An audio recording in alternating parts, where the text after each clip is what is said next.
stars are right, and that means it's time for another episode of The Whisper in Darkness. I'm your host, the Man from Lang. Thank you very much for joining me today.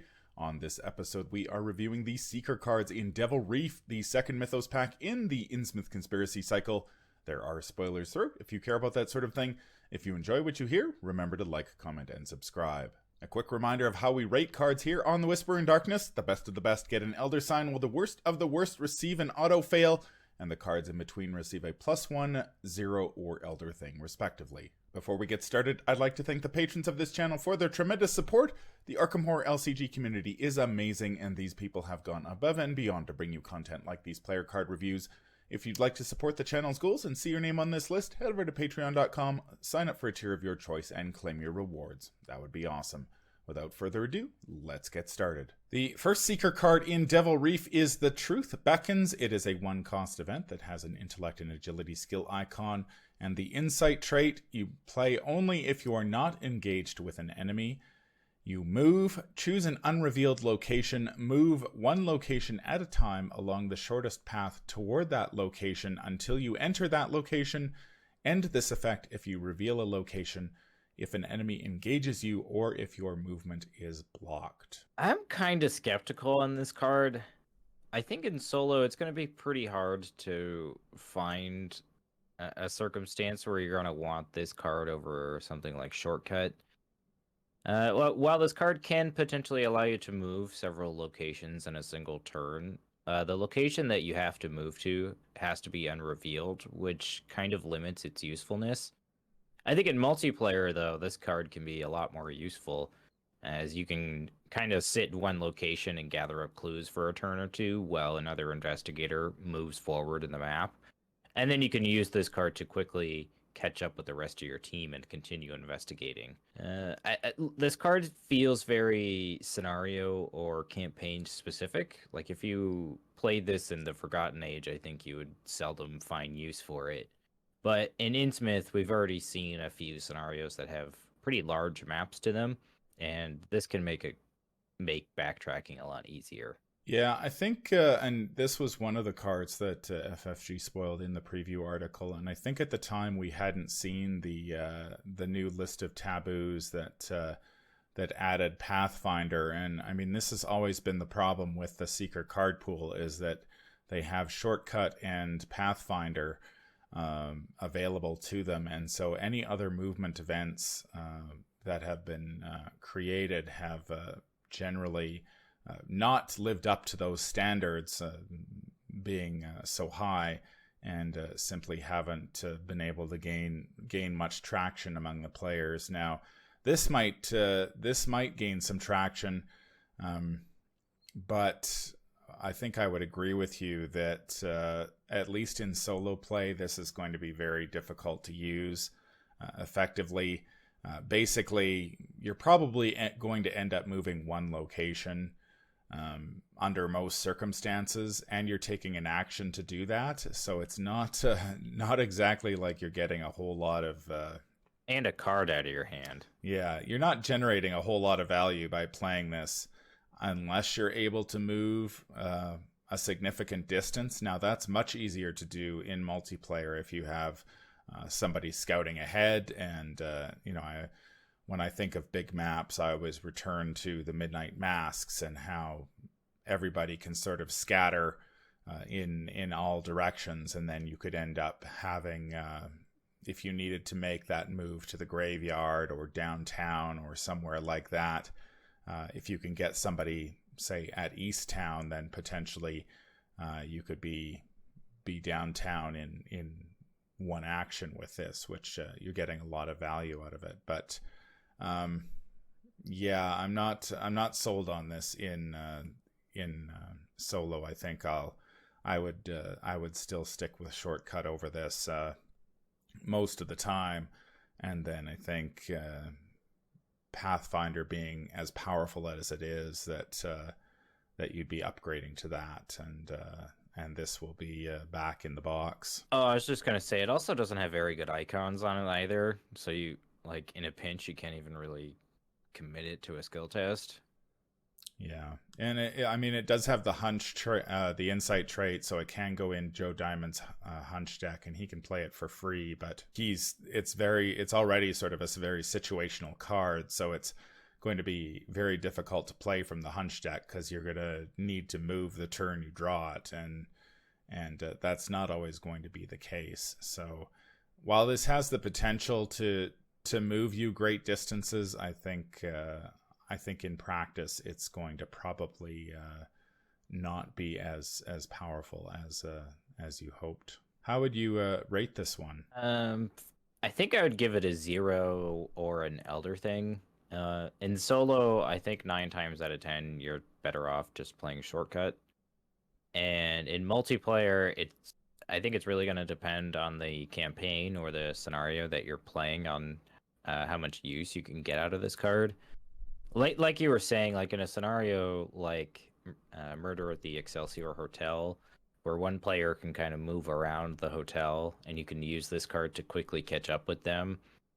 I think that your use of this card is going to be very limited.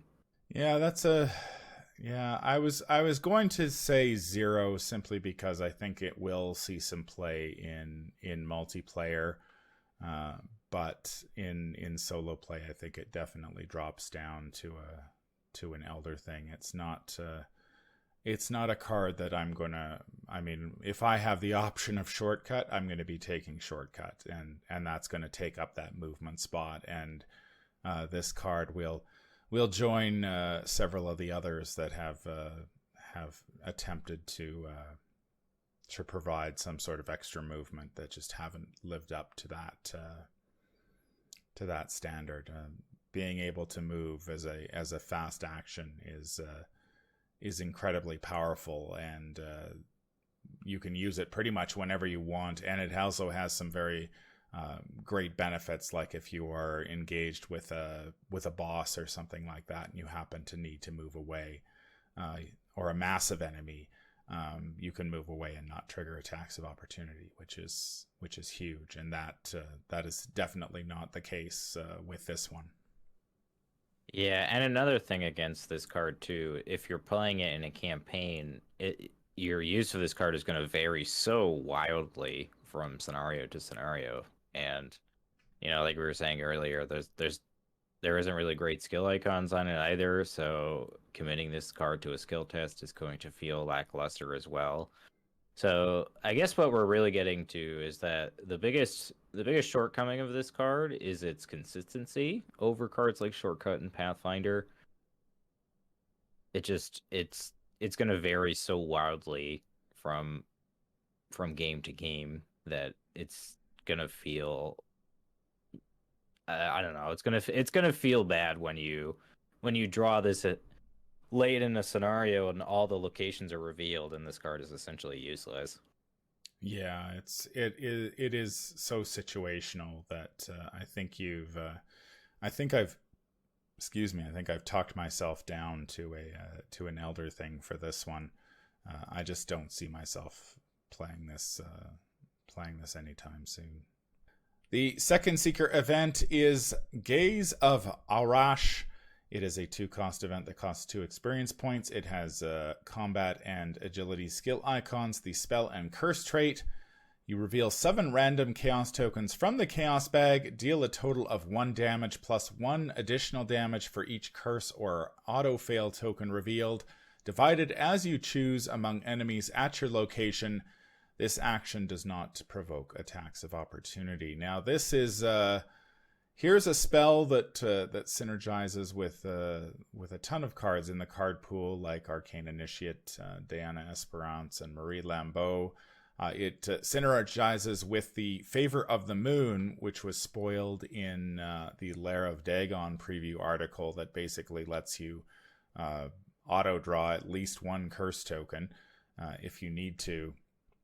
It's one of only a handful of cards that enables you to deal damage to multiple enemies at a location, and theoretically you could deal a total of 8 damage with this if you get the greatest pull in the game. But I think that's really this card's only downside if you're playing that curse deck, is that unlike Radiant Smite, the tokens here you're revealing are random and not sealed.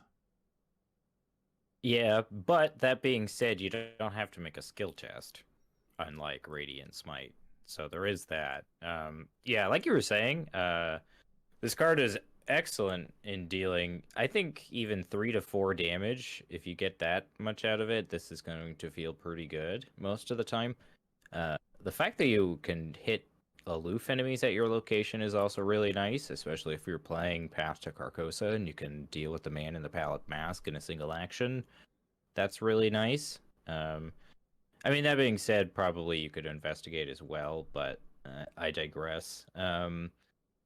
Yeah, I get the only thing that kind of is a bit of a jet against this card is that you have to be building your deck around the Curse Bless mechanic. You can't just like include this card in any deck. But again, like this is really quite good and definitely worth building a curse deck around.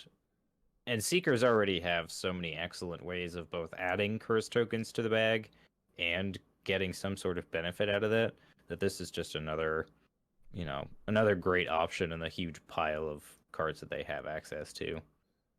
Yeah, we're starting to see more of the value of why you would want to build your deck around the Bless or Curse mechanic. And initially it was a lot of, well, these tokens are going to be in the bag and you're going to be drawing them from skill tests. And now we're starting to see the cards that you're putting them in the bag, not necessarily with the intent of drawing them, but of leveraging them to power these other effects. And I think that both Radiant Smite and the Gaze here are very good reasons to be exploring that mechanic. And I think if you are, then you are going to be picking up this card at some point. And I mean, it only costs 2 experience points, so the rogues can also Trish Scarborough can take this, of course, and then Mystics can use it.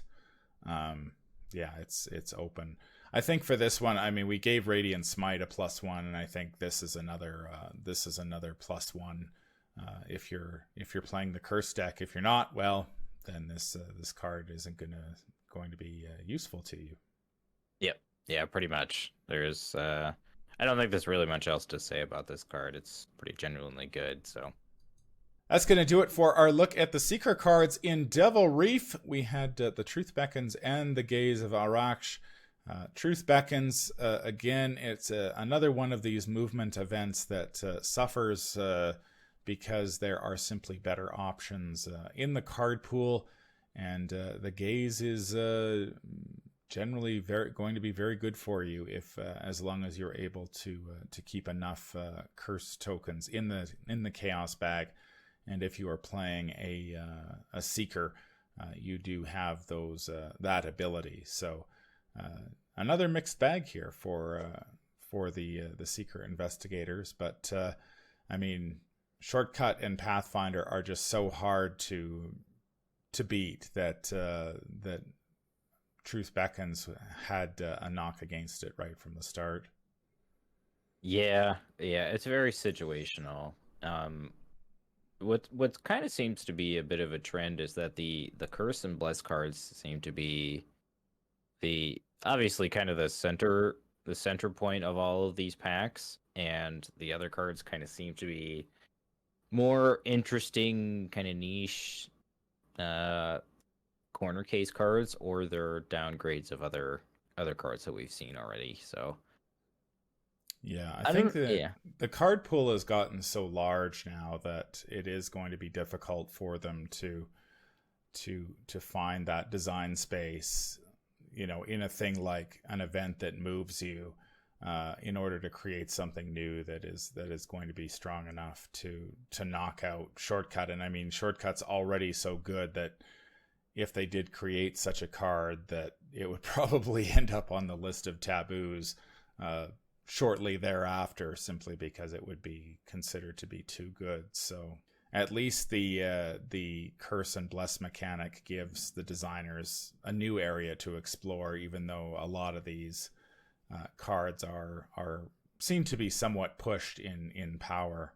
Yeah, I mean, I think they kind of have to be, right? Because you kind of have to jump through this extra hoop just to get them to do work. So, I think it's generally like a good design. On in most cases, I think the only flubs were Faustian Barkman and Deep Knowledge, personally. But I think overall, the curse and the bless mechanic, we can kind of really start to see the fleshings of, oh, wow. We can kind of see these two decks begin to really flesh out and the directions that they're going to take, and each class seems to have a different, very distinct way in how they interact with the tokens, which is really interesting.